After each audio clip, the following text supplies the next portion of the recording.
Hello and welcome to Wisdom Trek. This is Guthrie Chamberlain and I am your guide to wisdom. Thank you for joining us for our 7-day-a-week, 7 Minutes of Wisdom podcast. This is day 29 of our trek. In the past 2 days, we looked at the 12 trails of life that we can take in order to infuse us with courage. Today we'll consider how trekking up the mountains and through the valleys is much like life. We cover a lot of topics on our podcast, all focused on gaining wisdom and insight that help us to create a living legacy. Many of the podcasts are in series or steps that cover multiple days.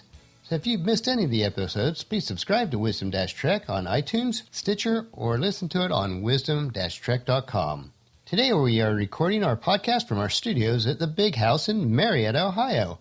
The renovations on our house are coming along nicely, and it looks like we'll be able to finish the wood floors in the eating area this week, which will allow us to put that room back into use once again. The new wainscoting in the upstairs office looks great also, and the specialty contractor has matched the woodwork in the other parts of the house exactly. Once the rooms are completed, I will post a couple of the pictures on our journal for Wisdom Trek.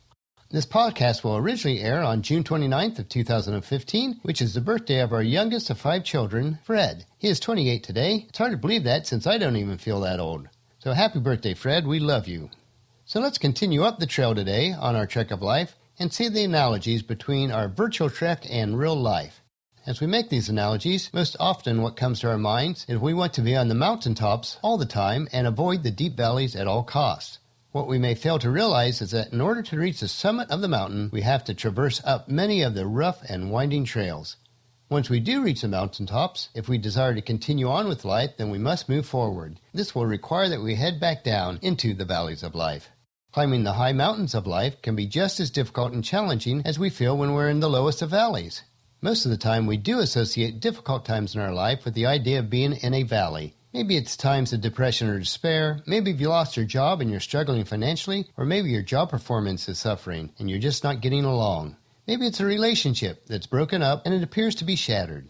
I prefer to look at life more in longer stretches, more as seasons than mountains and valleys. Each of us experience the upward climbs and downward slopes, sometimes multiple times each day. There are seasons of life that are hard, terribly hard. During these difficult times, when our world seems to be pitch black and we are stuck in the valley of despair, when we don't know if the new day will dawn or if the sun will ever peek over the mountaintops again, how should we handle these situations? Now, I realize that there are some that have been mired in the valley for years, but that is usually the exception. One of my personal practices that I try to remember, so when times are difficult, is to ask myself this question: what crisis was I having, or what was I worrying about last year on this very same day? Usually I have no clue. Then I remind myself, so shall it be next year at this time. The momentary crisis of today will pass like the storm in the night, and we will soon see the new day dawning with all its glorious radiance. One truth that we tend to forget is, if we want to reach the summit, that climbing the mountain is also challenging.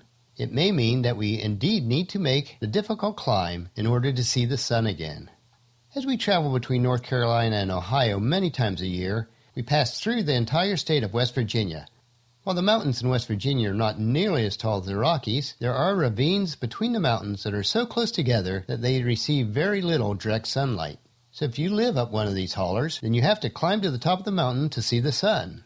And so it is with life. If you find yourself in a constant shadow, you may need to make the difficult choices and change the circumstances so that you will once again feel that warm sunlight on your face. If you find yourself in a valley and at the base of the mountain, start climbing, but realize that in order to reach the top, it will require more effort than to remain wallowing in the mire of the valley floor. But be resolute, be prepared, and keep climbing. You will never see the beauty of the mountain peaks unless you are willing to put in the effort of the climb.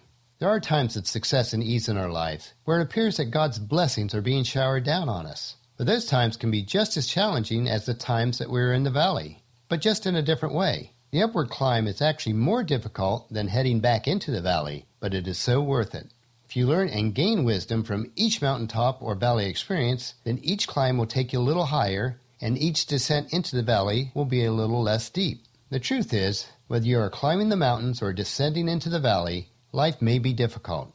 The times when we get to rest on the mountaintops can be grand, and when you reach it, learn to relax, to enjoy, to celebrate those times. The times when we are in the valley are just as important, so learn to reflect, to enjoy, and learn from those times.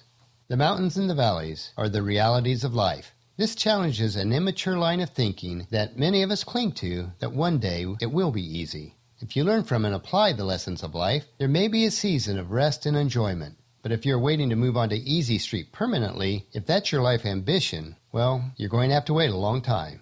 Winston Churchill put it this way: mountaintops inspire leaders, the valleys mature them.